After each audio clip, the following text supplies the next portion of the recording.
Señor mi Dios, al contemplar los cielos, el firmamento y las estrellas, al oír tu voz en los potentes truenos y ver brillar el sol en su cenit. Then sings my soul, my Savior God, to thee. How great thou art, how great thou art. Iglesia Bíblica Koinonía. Nuestra misión es ser discípulos auténticos de Jesucristo que glorifican a Dios por medio de vidas transformadas por la obra del Espíritu Santo, y hacer discípulos que igualmente sean transformados por la gracia de Dios. Es crear un movimiento en el poder de Dios de hacer discípulos y de plantar iglesias para tener un testimonio claro de palabras y vivencia del Evangelio del Señor Jesucristo en el área metropolitana de Barranquilla y más allá de ella. La visión que tenemos es ser una iglesia celular que vive la presencia y el poder de Jesucristo y de su Espíritu para cumplir con sus propósitos de alcanzar a los que no conocen al Salvador con el Evangelio transformador. Ser una iglesia enfocada en la multiplicación de discípulos, de grupos familiares, de líderes siervos y de iglesias para presentar ante el mundo quién es Jesucristo. Como valores centrales tenemos la centralidad y autoridad de la palabra de Dios, centralidad en Cristo, dependencia de Dios, visión para la reproducción, comunidad, ministerio de todos los creyentes y santidad de vida.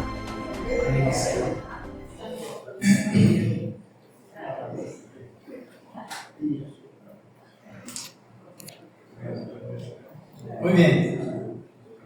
Hoy vamos a iniciar una serie en la carta a Santiago, la carta de Santiago, una epístola que envió el apóstol Santiago, una de las epístolas que llaman universales, porque digamos que no tiene un destinatario puntual. Sí dice a los expatriados, ¿sí? A los que están están fuera de la patria, pero es una epístola que, es decir, puede ser usada también para, en este caso, en ese momento, para los gentiles también. Voy a revisar aquí un momento.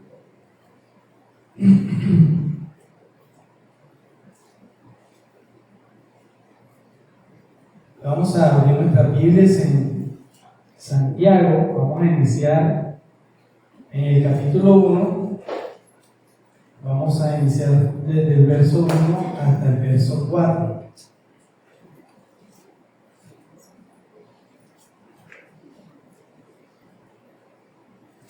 Capítulo 1, verso 1 hasta el 4. Voy a arrancar así de entrada, después voy a traer un poco más de contexto alrededor de esta carta y de su autor, Santiago. ¿Qué tal si oramos? Para iniciar, Padre, te adoramos, Señor, nos encomendamos en tus manos, confesando, Padre, que necesitamos de ti. Tu palabra, Señor, definitivamente solo tiene un traductor y eres tú mismo, que por gracia, Señor, te revelas a nosotros a través de tu Espíritu Santo. Gracias, Padre, por este don precioso de tu palabra, que nos bendices a través de ella, y rogamos, Señor, que tu Espíritu Santo nos guíe en congregación para que nuestro corazón sea afectado por tus propósitos, Señor. En ningún momento, Padre, queremos sacar acá palabras de contexto. Antes bien, Señor, que sea tu misma voz santificándonos, hablándonos en esta mañana. Guíanos, Padre, y bueno, tú conoces cada corazón. Cada uno de nosotros está pasando por alguna circunstancia particular, y algunos podríamos decir, bueno, eso no me toca a mí hoy, pero tu palabra es clave y clara respecto a que es útil para enseñar, para instruir, para redarguir. Es decir, es en todo tiempo somos enseñados, aleccionados por tu palabra. Santifícanos hoy como iglesia, Dios, y ayuda a nuestro corazón para ser perfectos. Hoy vamos a estar hablando un poco de eso, Señor, de la forma en que tú nos perfeccionas. Gracias, Señor, en tu mano nos encomendamos. Amén. Listo, vamos a leer la carta del apóstol Santiago. Santiago, siervo de Dios y del Señor Jesucristo, a las 12 tribus que están en la dispersión, salud. Hermanos míos, tened por sumo gozo cuando os halléis en diversas pruebas, sabiendo que la prueba de vuestra fe produce paciencia. Mas tenga la paciencia su obra completa, para que seáis perfectos y cabales, sin que os falte cosa alguna. Hasta ahí vamos a estar caminando a través de este texto, que es el inicio de esta carta. Inicia con el saludo del apóstol Santiago, que su nombre original pues, no es Santiago, ¿sí? Y no es que Santiago signifique Jacobo tampoco. El nombre de este personaje es Jacobo o Jacob, sino que al pasar a través de los diferentes idiomas, en especial por el latín y también pues, obviamente el griego latín, a llamarle San Jacob, ¿sí? De ahí vino el Santiago. Así que Santiago es algo que no está por ahí. Muy bien.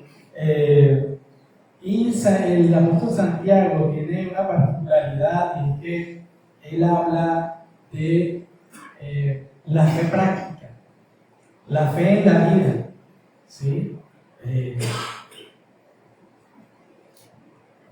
Expone el hecho de que la fe es más que un concepto y más que una palabra espiritual, chévere, ¿sí?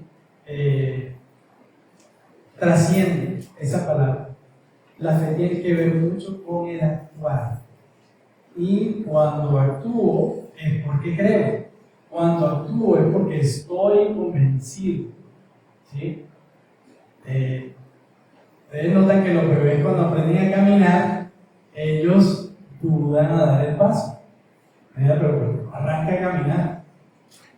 Ellos van, ¿cierto? Aprendiendo. Cuando van sintiéndose convencidos de que pueden hacerlo, ya van dando el paso. Ya después ya que nos agarra, corren para aquí y para allá, están convencidos, ya se convencieron, yo puedo caminar, puedo correr, ¿sí? Entonces, la fe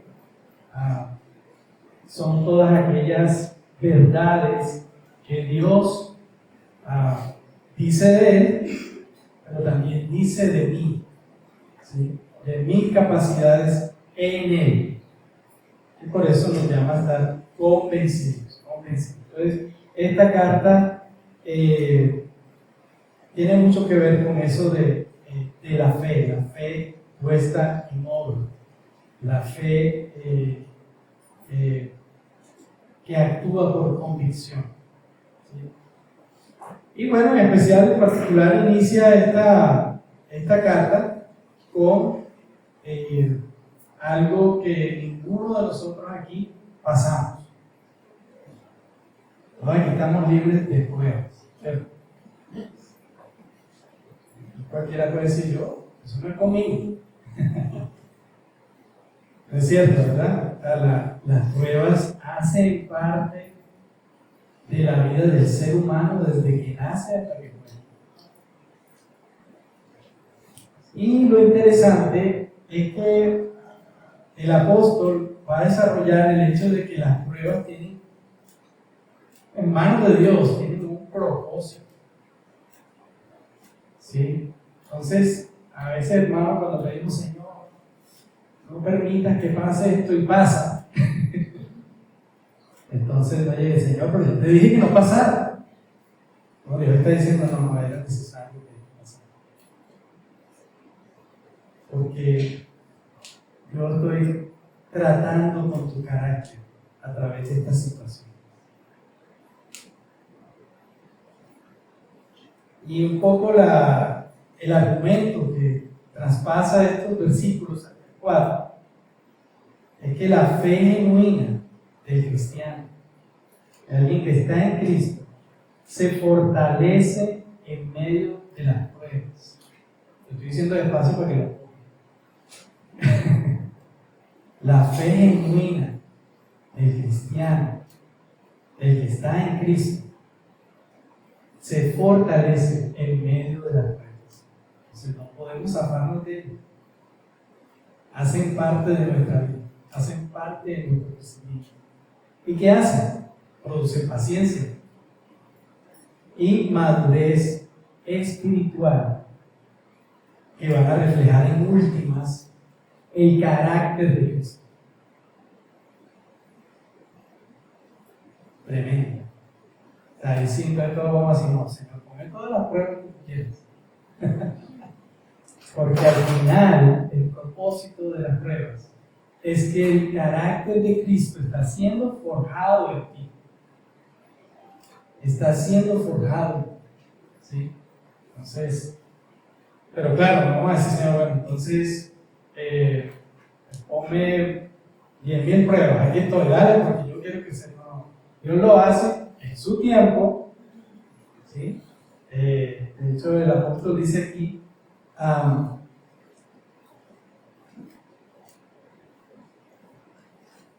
que tengamos por sumo gozo cuando. Ese cuando le pertenece a Dios. Eso no te pertenece.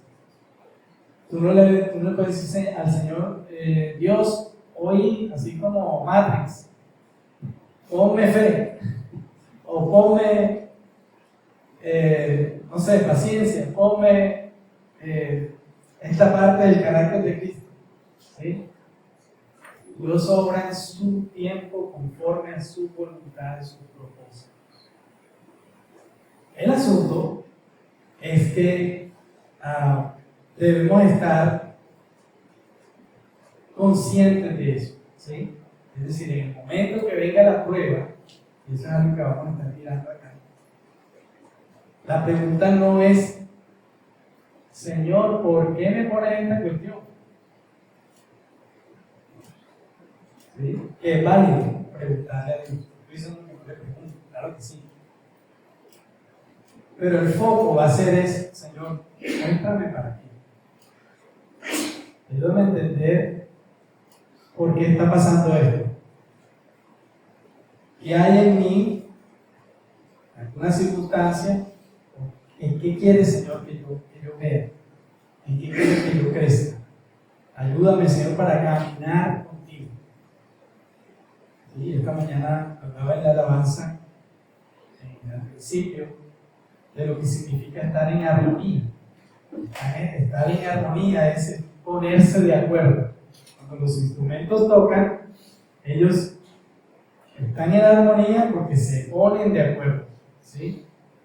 Eso es estar en comunión con Dios. Estar en comunión con Dios, estar en armonía con Dios, es estar de acuerdo con Dios, estar en comunión con Dios. ¿Sí? Entonces, cuando venga la prueba, nuestro deseo debe ser, Señor, ayúdame porque quiero estar en comunión contigo en medio de esta circunstancia. Pase lo que pase. Tú eres a quien necesito en este momento.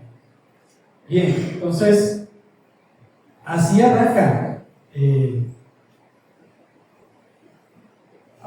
título que le he puesto a a esta predicación es la fe que madura en las pruebas. Nuestra fe es madurada en medio de las pruebas. ¿Listo? Las pruebas. Y algo, hermano, que debemos tener en cuenta, que es un error que muchas veces cometemos, es que pensamos que Dios permite o nos pone pruebas para destruirnos. Y esto es un error. Eso no es de Dios. O sea, ese argumento no es de Dios. Las pruebas que Dios permite en nuestra vida no son para destruirnos, sino, como dije en principio, para formar el carácter de Cristo en nosotros. Entonces, la fe genuina se muestra y madura precisamente ahí, en el horno de las dificultades, en medio de esas circunstancias incómodas. Bien, y iniciamos entonces con el primer versículo. Santiago se está presentando. Lo primero que podemos notar es que se presenta quien escribió esta carta, es Santiago, ¿sí? No se presenta con título grandioso, Santiago, apóstol, ¿sí? No quiere decir que cuando Pablo lo estaba diciendo, también lo estaba diciendo en un contexto no para exaltarse, sino porque Pablo estaba siendo menoscabado. Tú no eres nadie para venir a hablarnos aquí. Y Pablo tuvo que hacerlo en ese sentido, pero no para exaltarse ni ponerse por encima de nadie. Antes el mismo Pablo reconoció: yo que soy como un abortivo, ¿sí? Yo que no soy nadie. Aquí Santiago se presenta como un apóstol, simplemente se presenta como siervo de Dios. Siervo de Dios. ¿Sí? A través de la tradición,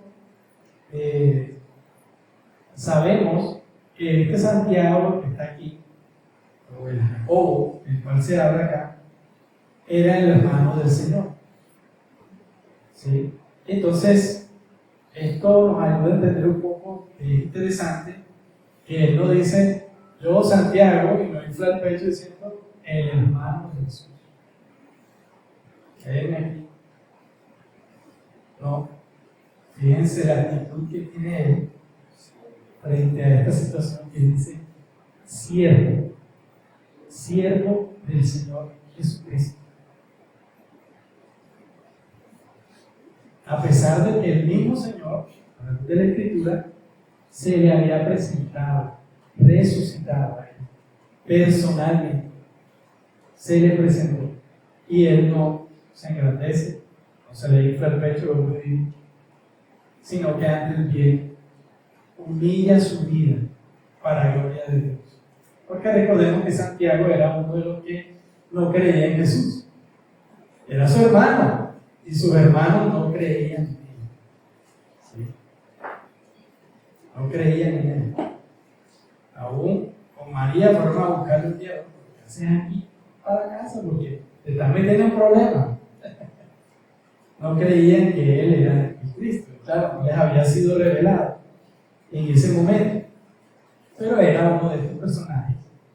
Y aún así él no se exalta, sino que él dice: yo soy un siervo.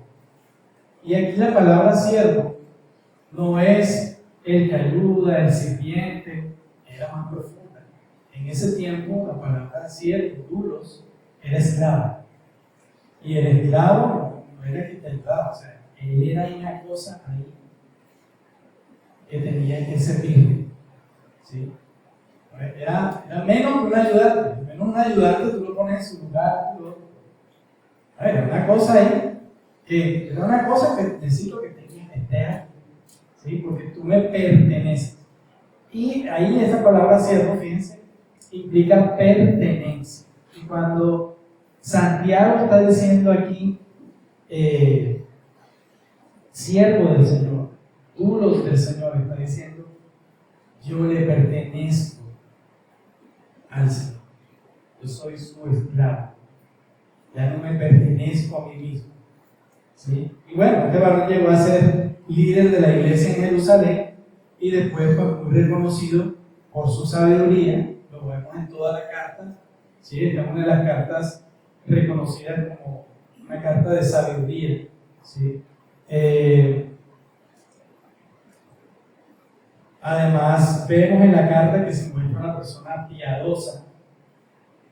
Hacía muchas obras en el sentido de que en fe, creyéndole a Dios, obraba, ¿sí? Y lo vemos en toda la carta, que eso lo vamos a estar viendo en la serie, la forma en cómo la iglesia que este varón lideraba era una iglesia viva en ese sentido.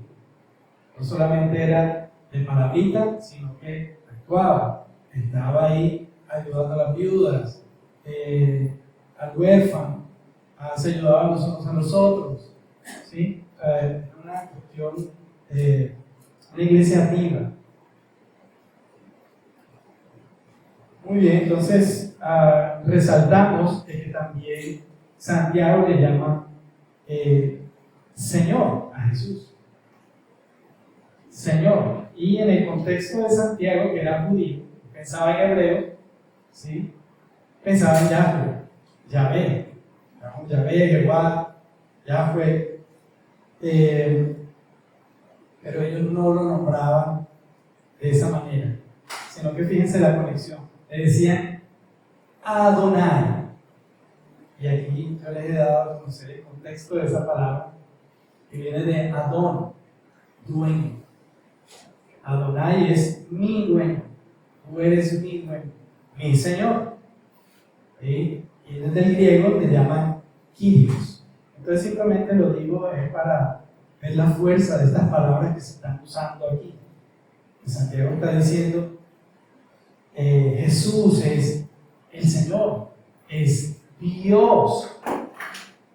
¿Sí? No es el Mesías esperado por los judíos en el sentido de que va a venir a libertar con espada, un estilo Simón Bolívar. No, Santiago, siendo judío, reconoció que él era Dios, y eso para un judío eso era complicadísimo. Que un hombre fuera Dios, o que fuera hijo de Dios, o sea, que viniera de Dios mismo, o sea, eso era complicadísimo, ¿sí? En su mente no le cabía eso. Y Santiago, al presentarse de esta manera, fíjense todo lo que nos está diciendo en ese versículo. Jesús es el Señor, Él es Dios, dueño de todo, dueño mío. ¿Sí? Y bueno, vemos también en ese versículo a quién es enviada esta carta. ¿A quién es enviada? Está enviando a las 12 tribus que están en la dispersión. Probablemente esta carta era enviada más bien a personas judeo-cristianas, ¿sí? Judíos que se habían convertido a Cristo, pero de igual forma, más adelante va a impactar al pueblo gentil, aquellos que sin ser judíos se habían convertido a Cristo. Para los judíos, ser gentil era una cosa aparte, ¿sí? Y si se convertían al judaísmo, ellos no podían hacer todo lo que el judío sí tenía derecho, ¿sí? De entrar al templo y todas estas cosas por ser judío. Pero acá no, o sea, es decir, acá a la luz del Nuevo Testamento, los gentiles ya tienen ese derecho de poder acercarse al Padre con confianza. ¿Sí? Y bueno, el contexto de por qué le está hablando a estas personas nos da a entender qué estaba pasando con estos personajes. Porque él va a hablar de unas pruebas. Y bueno, ¿cuáles pruebas estaba pasando esta gente? De entrada está diciendo que habían sido dispersados. Era una iglesia perseguida. ¿Sí? Pero el principio fundamental de ser perseguido era por ser judíos cristianos. Eso no cabe aquí. Para los judíos eso era complicado, ¿no? Y muchos, por causa de la persecución, se fueron de Jerusalén. ¿Sí? Y esto hacía parte, de todos modos, fíjense, ¿Qué pasó al él unirse? Se esparció la palabra de Dios. Se esparció la verdad de que Cristo es el Señor. ¿Sí? Entonces, aquí de entrada nos está mostrando el propósito de esa prueba. Para ellos era muy triste ver cómo es que me van a sacar de mi tierra. ¿Sí? Y para una persona, es decir, no es lo mismo tú ser colombiano y vivir en otro lado, allá la cultura es diferente, las circunstancias son diferentes. En algún momento te vas a querer volver a tu casa, ¿sí? A tu tierra. Y en especial para un judío, Jerusalén era la tierra bendita. Era la tierra bendita. Ellos querían estar en su tierra. Era la tierra que el Señor les había dado. ¿Sí? Pero entonces, el propósito también aquí en esta carta, y el por qué le está escribiendo Santiago a estos personajes, es para recordarles que ellos, no importa dónde estén, ellos son el verdadero pueblo de Dios. No depende de una tierra, no depende de un hombre ni de dónde naciste. Si le perteneces a Dios, no importa dónde estés. No importa dónde estés. Y ellos debían crecer en ese sentido de su carácter, con su identidad. Porque había una crisis de identidad en ese sentido. Había tristeza en el corazón. No solo por el hecho de haber sido perseguidos, sino porque les tocó irse de su tierra. ¿Sí? Y no por una guerra o cuestiones, no, por su fe. Por creer en Cristo, en Jesús, como el Señor.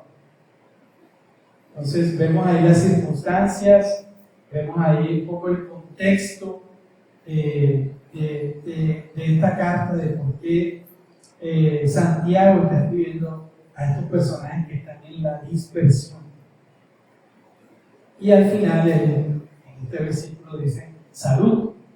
Y aquí este salud, lo vemos aquí en Reina Valera, en las Américas dice saludos. ¿Sí? Pero este salud tiene también una connotación especial, y es que desde el griego está diciendo gozo, gócense.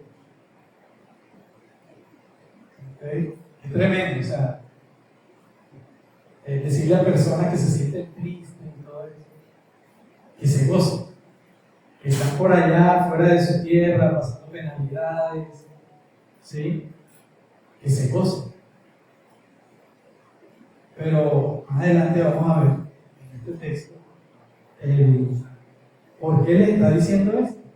Entonces Santiago termina aquí su introducción de esta manera, diciéndole gozo a ustedes. Un poco era como decir en el hebreo shalom. Les saludó desde su idioma en hebreo, con el shalom. No les saludó de esta manera, sino con el saludo griego, salud. ¿Sí? Animándolos. Entonces es interesante esto, que un judío que vive en griego a su pueblo está disperso, usando un saludo que conecta con el tema principal de la carta: el gozo en medio de las pruebas. El gozo en medio de las pruebas. Entonces no simplemente un formalismo, ¿sí? Solamente un cordial saludo. Es lo que está haciendo Santiago, un recordatorio de que aún en la dispersión, aún en el dolor, aún en las pruebas, el pueblo de Dios puede vivir en gozo, con el gozo de que su Señor le sustenta, le sostiene en medio de las circunstancias. Y en ese tiempo ellos tenían la expectativa diaria: mi Señor ya viene. Mi Señor ya viene. Para ellos tenían una expectativa diaria: mañana puede venir el Señor. ¿A cuánto se nos ha olvidado eso? Se me ve en cualquier momento puede venir.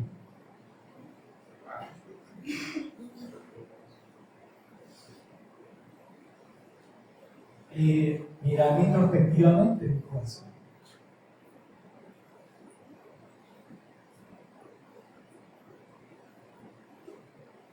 Entonces, bueno, lo que sigue en el versículo 2, cuando arranca, tener por sumo gozo, lo que va a hacer es conectar este saludo de cosas, de gozo, alegría, ¿sí?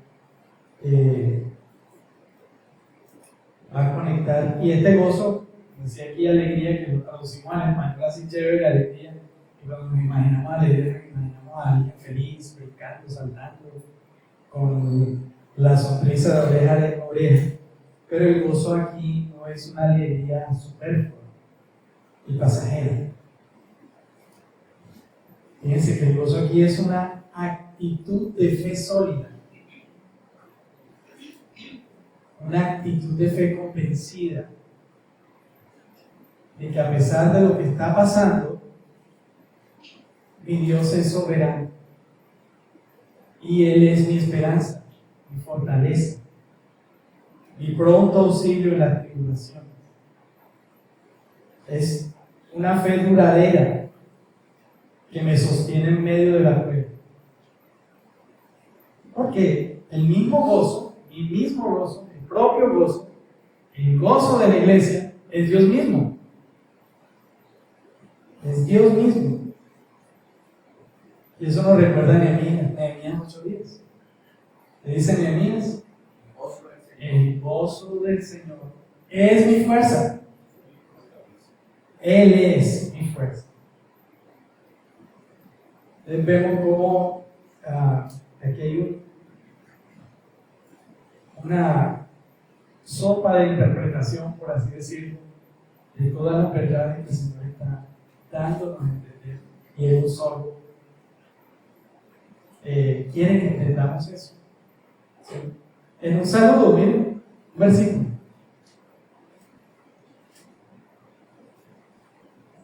Unas aplicaciones en este punto es que nuestra identidad está en Cristo, no en lo que se ha perdido, no en las circunstancias, no en donde estés. Mi seguridad está en el Señor. Nuestra fortaleza en la prueba está en saber que somos siervos de Cristo, no en nuestras circunstancias.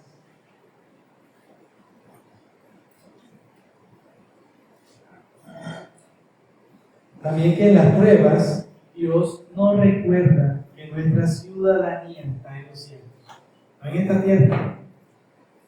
El Señor nos ha dicho que en este mundo tendréis aflicciones. Y desde el Antiguo Testamento nos dice, pero de todas ellas nos librará. Ya es una promesa, ya lo ha hecho en Cristo. Podemos descansar en Él.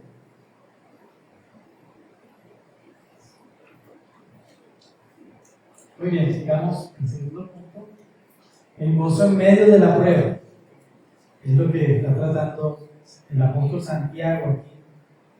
Inicia: tened por sumo gozo, hermanos míos, el que os halléis en diversas pruebas. Tened por sumo gozo.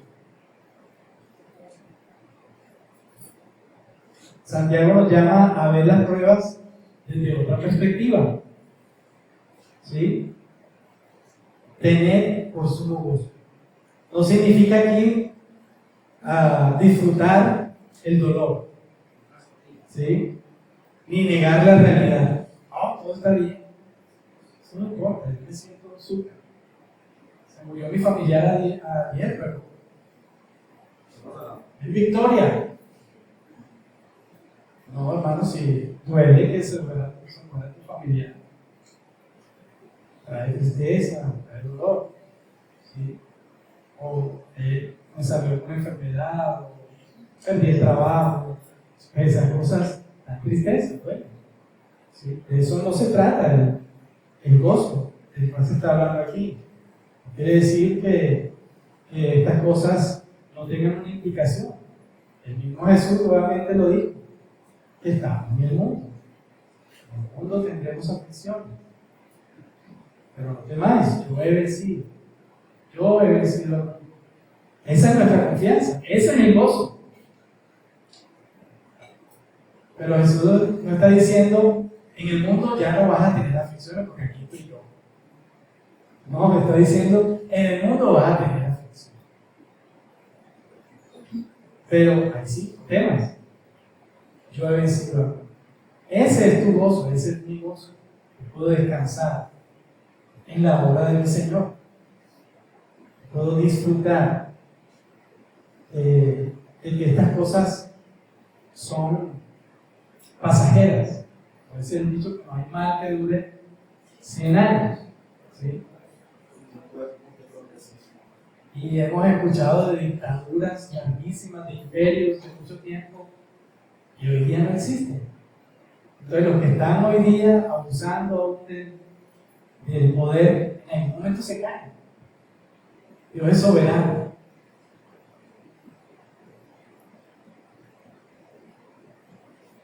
Entonces, el gozo al cual se refiere aquí, que dice sumo gozo, es decir, lo más alto, significa que Dios está obrando a través de la prueba para nuestro bien.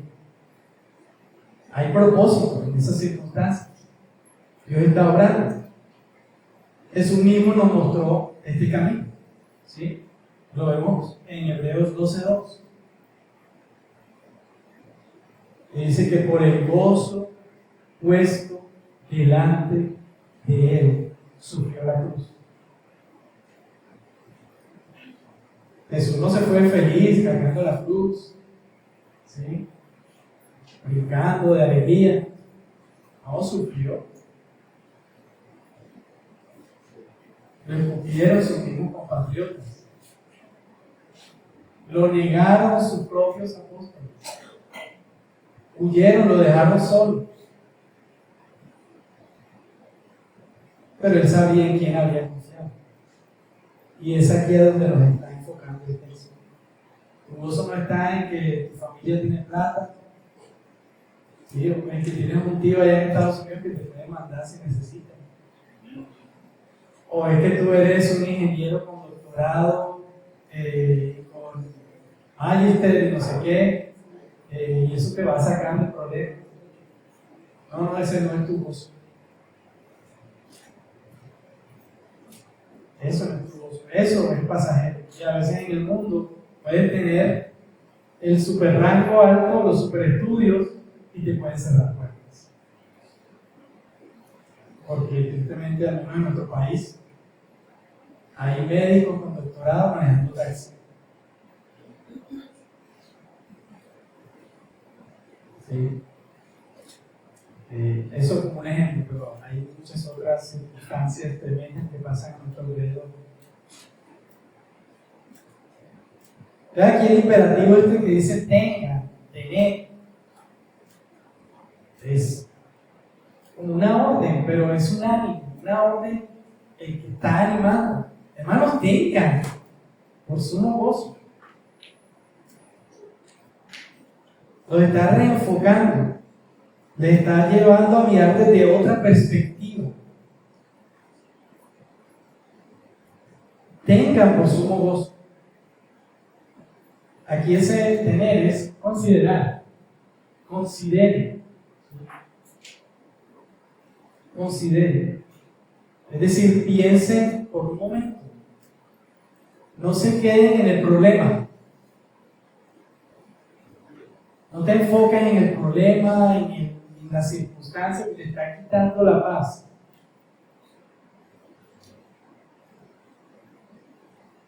Entonces, aquí es donde venimos siendo con esta pregunta: Señor, ¿por qué a mí? ¿Por qué a mí? Y la pregunta no sería esa, ¿cierto? Pues yo digo, no está mal preguntarla, sino enfócate en esta. Señor, ¿qué quieres hacer? quiere forjarnos. No quiere decir entonces que es que yo seguro estoy en algún pecado, es que yo seguro estoy haciendo una cuestión errada. No tiene que pasar eso. No puede ser un excelente cristiano, digámoslo así, que todos los días te levantas haciendo devocional, sales de la casa y te pones una capa oscura y tú no ves nada. Si pasa una mujer, tú no ves nada. O sea, puede ser el super, hiper, mega santo, pero no hemos sido todavía completados. Por fe, ya lo hemos sido y lo vamos a ver ahora. Pero estamos en un proceso de santificación. Entonces las pruebas cumplen ese propósito de parte de Dios de santificarnos.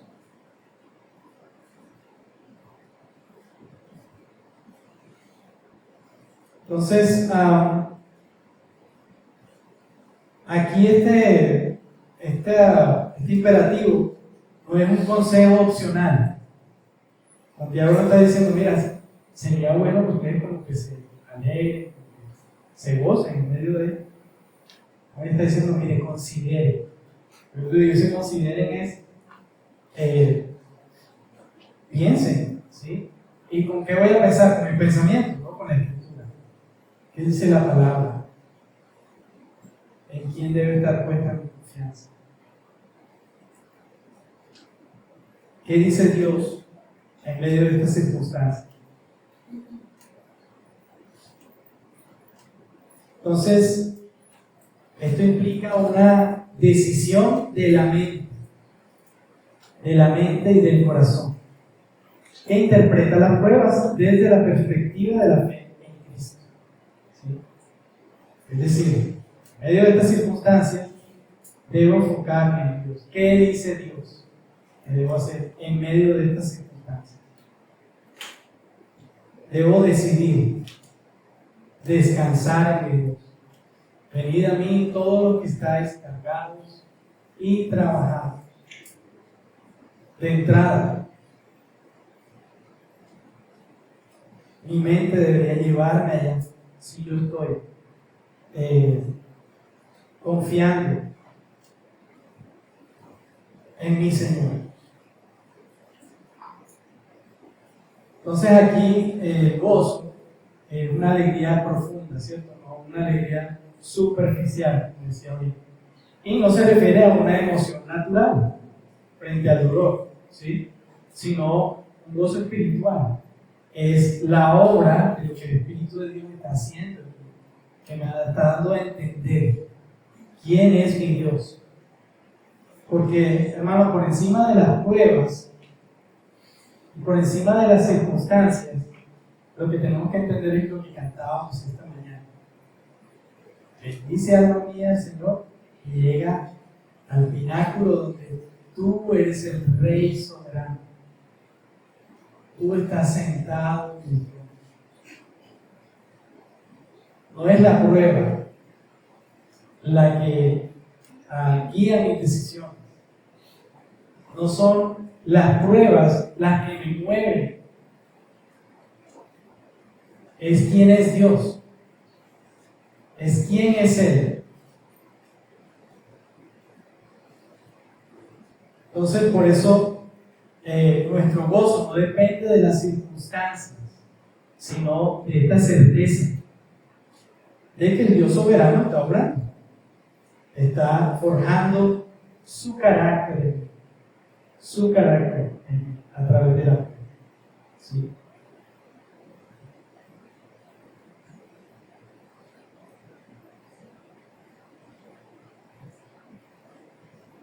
Muy bien, entonces, ahora aquí podemos ver también el hecho de que Cristo es la fuente de nuestro gozo. Lo que está diciéndole el apóstol Santiago a estos personajes que están en la dispersión, en pocas palabras lo está llevando a poner su expectativa, su esperanza, su confianza en Cristo. Él les está diciendo, miren, si ustedes están en Dios no les va a faltar nada. No están en Jerusalén, pero están donde estén.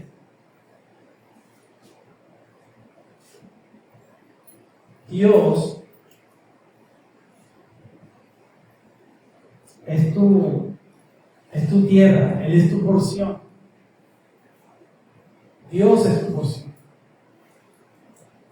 Entonces, el gozo de un creyente no se basa entonces en este sentido en la ausencia de pruebas, sino en la certeza de que Dios está contigo. En su presencia, sus promesas, sus verdades. Y así podemos entonces decir como Habacuc. ¿Recuerdan el cántico de Habacuc? Aunque la higuera no florezca y en las vides haya fruto, aunque falte del olivo el producto, en todo yo me alegraré en Jehová y me gozaré en el Dios de mi salvación. Él es tu porción. Y Santiago le está hablando aquí a personajes que estaban en Jerusalén, ya después de Cristo. Pero fíjense que esto tiene una conexión con el mismo Israel del pasado, que estando aún en Babilonia, Dios les decía, no se fíen en estas cosas, mírenme a mí. Así como a Israel el Señor le estaba tratando de dar a entender el hecho de que Él era su porción, de que Él es su Dios, y que no se fijara en las circunstancias, nos está diciendo hoy día lo mismo. Y le estaba hablando a este pueblo y nos dice a nosotros también lo mismo. Entonces, vuelvo a resaltar, el enfoque aquí es que Santiago no está minimizando el sufrimiento, sino que nos está enseñando que el dolor no define al creyente. Las pruebas que tú tienes no te definen. Te definen es el Dios que está por encima de la prueba, el que te sustenta y el que aún permite la prueba para hacerte crecer. Lo define la obra de Jesús. Nuestra identidad es la que nos permite tener gozo. Nuestra identidad en Cristo, nuestra identidad en Dios. Y bueno, vemos unos ejemplos con los apóstoles que pusieron en práctica esto a través de las Escrituras. Vemos estos ejemplos. Por ejemplo, cuando Pablo está hablando a los corintios y les dice, aquí voy a leer desde la NBI, les he hablado con gran franqueza, en 2 Corintios 7:4, dice, les he hablado con gran franqueza, me siento muy orgulloso de ustedes, me siento animado en medio de todas nuestras tribulaciones. Mi alegría no tiene límite. Imagínense, Pablo padeciendo las circunstancias que estaba pasando, de persecución, sufría cárcel, ¿sí? Necesidad. Y él dice aquí, estoy gozoso de lo que Dios está haciendo en ustedes.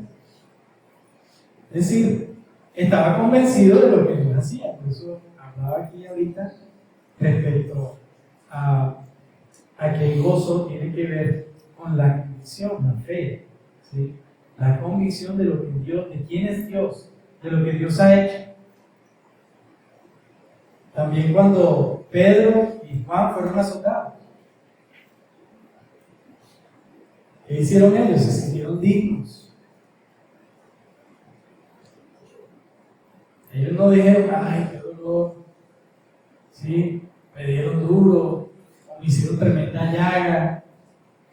No, dice que ellos se regocijaron porque habían sido considerados dignos de ser deshonrados por causa del nombre. Estoy hablando de la NBI, de haber sido azotados, golpeados, humillados, es la palabra aquí, por causa de Jesús. También cuando Pablo y Silas oraban mientras estaban en cárcel, en el calabozo. ¿Sí? Y no desde cualquier cárcel, como las de hoy día, que tiene televisor, cámara reclinable, una cantidad de cosas, algunos, no todos. Pero estos estaban en un calabozo, en lo más profundo, aguantando humedad, ratas, animales, ¿sí? Y tirados en el piso, amarrados. Además, o sea, no importaba que estuvieran dentro, sino que además tenían unos grillos. Lo que antes se conocía como mazmorras. Exactamente, así es. Muy bien, entonces aquí pasamos ya vamos a ver los versículos del 3 al 4, donde Pablo,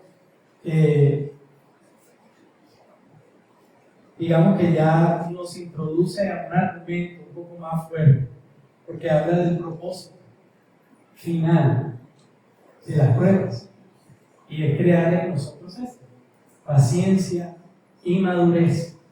Paciencia y madurez. Es crear en nosotros a Cristo. Cristo está siendo forjado en nosotros, nuestro carácter. El propósito final de la prueba es ser como Cristo. No ser Cristo, no ser Dios, sino ser como Cristo. Estamos llamados a imitarlo, a imitar al Padre. Entonces, la paciencia de la cual se está hablando aquí no es una paciencia de cuando yo voy a la EPS y me siento a esperar. ¿Sí? Que ya después de una hora y de 2 horas ya estoy que le tiro un zapato allá, como han hecho algunos, al televisor allá de la EPS. A mí caso, no dicen que hagan eso, ni que simplemente dicen que no se trata de esa paciencia. ¿Sí? Esta paciencia es interesante porque este verbo, o esta palabra que se usa aquí, hipomone desde el griego, significa resistencia firme, perseverancia bajo presión. Pero es una perseverancia convencido. ¿Sí lo notan? Yo espero porque estoy convencido. Es una perseverancia que, a pesar de que no se vean las cosas, yo sigo ahí. Trasciende esa paciencia de esperar 1 hora, 2 horas. ¿Sí? Este tipo de paciencia no es solo respirar profundo, tranquilo, cálmate, ¿sí? Sino con una paciencia que actúa de manera coherente ante las circunstancias, sabiendo que mi respuesta debe venir de Dios y no de las emociones. Debe venir de Dios, no de las emociones ni de lo que marquen las circunstancias.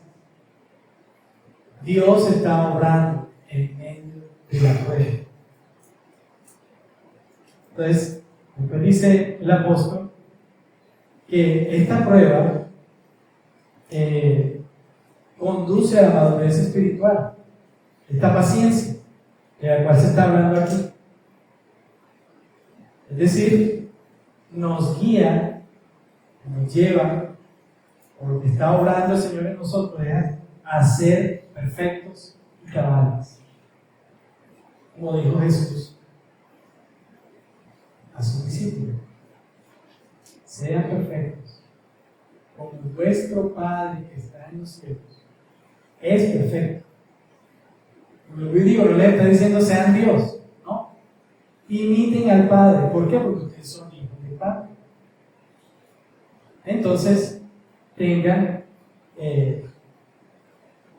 una actitud que refleje al Padre, que exalte al Padre, que glorifique al Padre. ¿Sí? Fíjense la profundidad de lo que está diciendo este texto aquí. No es ser perfecto de no cometer errores, o sea, más profundo que eso. ¿Sí?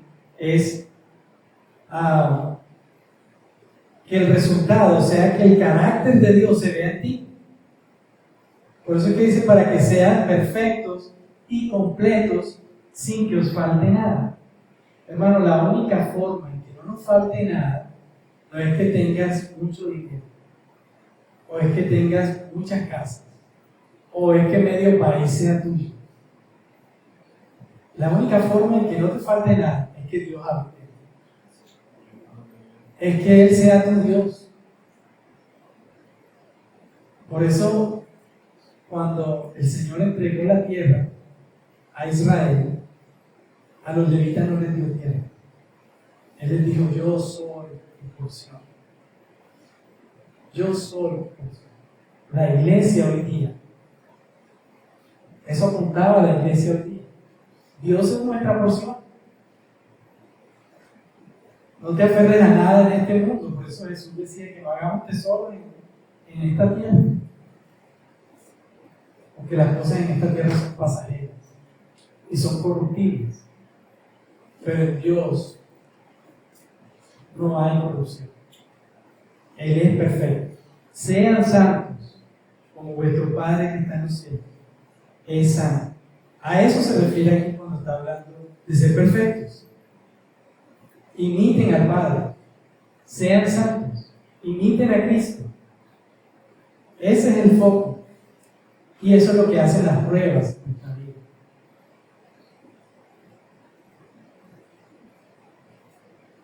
Yo creo que ahora vamos a ver las pruebas de una manera diferente, ¿cierto? Si ven la perspectiva desde la cual nos está llevando Santiago a mirar las pruebas, no a ver la prueba, sino a ver al Dios soberano que está usándolo para formar mi carácter, para formar a su imagen y semejanza. Estamos siendo formados a la imagen y semejanza del varón perfecto, que es en Cristo Jesús. Y en este sentido quería poner el modelo de Cristo, ¿cierto? Que aprendió obediencia en medio del sufrimiento, lo vemos en Hebreos. Pero también quiero que notemos el hecho del Padre como un hipomone, como alguien que tiene hipomone, que tiene perseverancia. Esa es la perseverancia de la cual nos está animando el apóstol aquí a imitar. La perseverancia del Padre. Hermano, es que cuando hablamos de esta paciencia, que nos dice aquí el texto, solemos pensar que, ¿cierto? Lo que decía al principio, que es aguantar, esperar, pero el hipomone o la paciencia, perdón, usar esa palabra, la perseverancia, es mucho más que eso, es persistir con fidelidad en medio de la dificultad. Y aquí el Padre es el mejor ejemplo que encontramos. Y no estoy queriendo decir que la obra de Cristo no, claro que sí. Pero hermano, ¿cuánta paciencia ha tenido Dios contigo? De tal manera que no nos ha pagado conforme merecemos. ¿Cuánto lleva él siendo paciente? Un siglo. 2 siglos. Desde el principio. Esa es la paciencia que nos está exponiendo aquí Santiago. Y nos está diciendo, imiten al Padre. Imiten al Padre. Perseveren. Sean pacientes.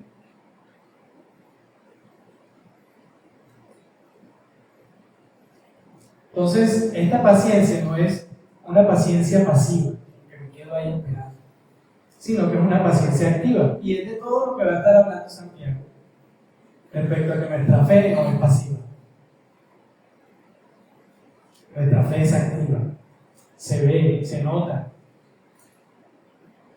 No basta solamente porque te escribas aquí cristiano, para que todo el mundo te identifique como cristiano. No, tu vida debe mostrar. Es una fe activa. ¿Sí? Y es lo que está mostrando aquí. Nuestro Padre, su obrar es activo. Todavía tiene paciencia con nosotros. Hoy confesé un error, mañana volví y lo cometí. Pero Dios sigue siendo paciente. No me ha destruido todavía. ¿Sí? No nos ha pagado conforme merecemos. Ya para terminar entonces, las aplicaciones, hermano, no huyamos de la prueba. Las pruebas son el taller de Dios para orar en nuestro carácter.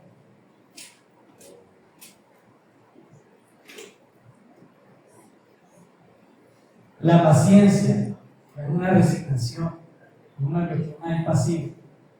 La paciencia es activa. Caíste, bueno, levántate y camina en pro de que Dios sea exaltado, glorificado con tu vida. ¿Sí? Por eso nosotros confesamos nuestros pecados los unos a los otros. Una manera de decir, Señor, te necesito. Y persevero en seguir tratando de imitar en fe, por fe, porque tú has hecho. Y esto también lo vemos acá, ¿cierto?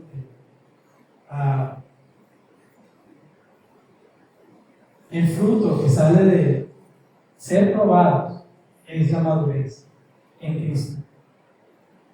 Madurez en Cristo. Y hermano, cada prueba que atravesamos nos enseña a depender menos de nosotros y más de Dios. Si todavía sigues dependiendo de ti, entonces no hemos aprendido.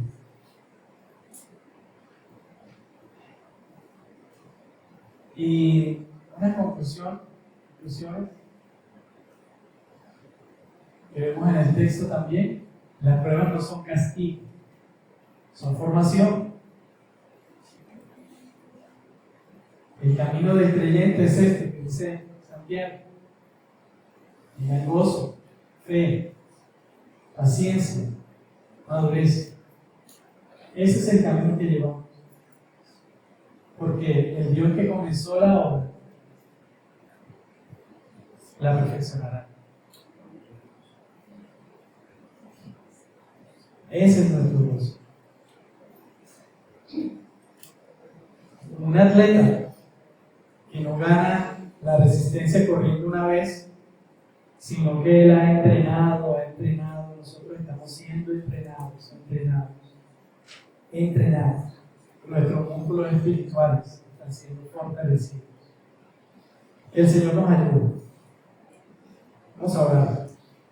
Padre, gracias por tu palabra que nos anima, Señor, a mirar desde una perspectiva diferente las pruebas.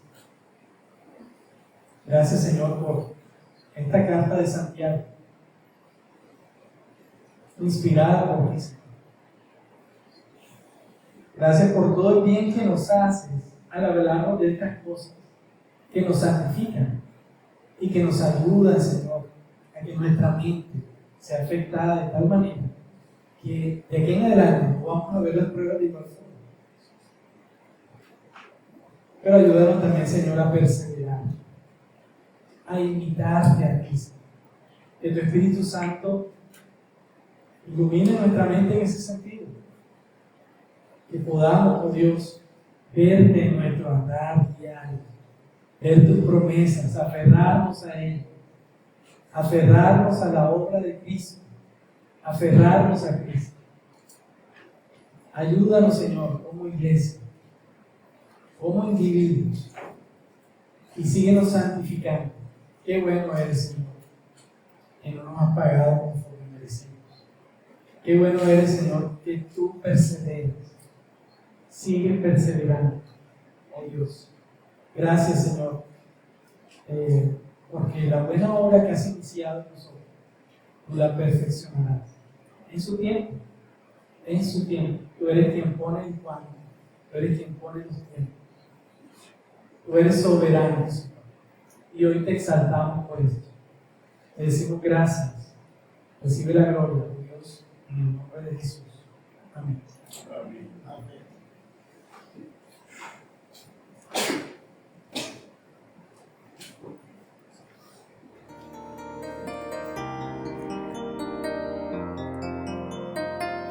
Señor mi Dios, al contemplar los cielos,